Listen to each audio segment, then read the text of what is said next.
Firstly, let me give a brief explanation on how the country was looking back in 2022. The economy came to a complete standstill back in 2022, and I think it was mainly due to the lack of foreign currency, where we could not even purchase our basic requirements, needs required for daily lives. From there onwards, the government had an ambitious reform agenda. It was faced in three folds. One was to ensure that we address the foreign exchange crisis and eliminate shortages. Number two was to ensure that we address the root causes of the crisis and the macroeconomic vulnerabilities to stabilize the economy. The third phase was to ensure complete stabilization and economic growth. The phase one we began in 2022 April.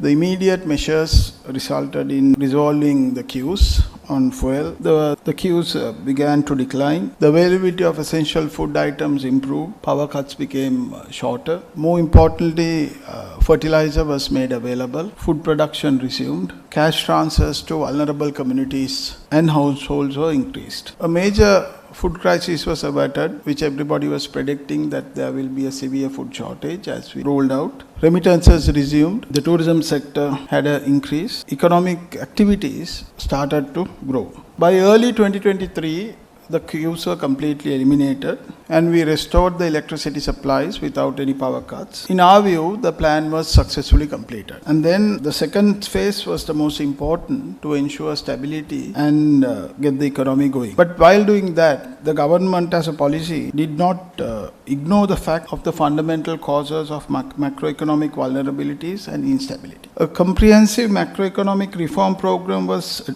initiated to address these root causes. This was a primary requirement at that time. We adopted a comprehensive fiscal reform, a monetary policy reform, the state-owned enterprises reform, financial sector reform, debt restructuring, and then, more importantly, welfare programs. The primary budget deficit in 2021 was 5.7% of the GDP, which was converted with this reform program to a primary surplus of 0.6% of GDP in 2023. In the first 6 months of 2024, the primary surplus reached rupees 543 billion. Inflation declined to 2.4% from 70%.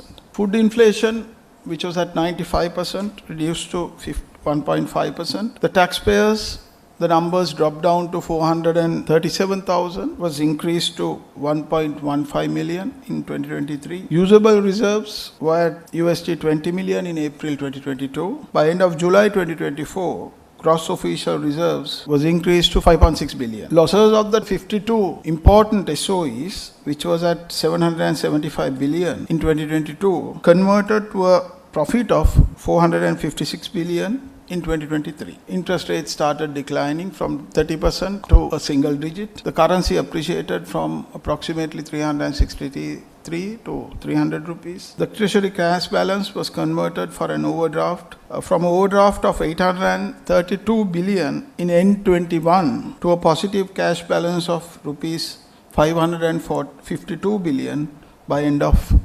2024 April. As a part of the reform program and the improvement in the economy, we also compared the pricing, which has declined significantly. I will not explain, it's there in the slide. The essential items, including fuel, the costs started coming down. I think people expect more reductions to be done, but it's in a more systematic manner that we control the economy.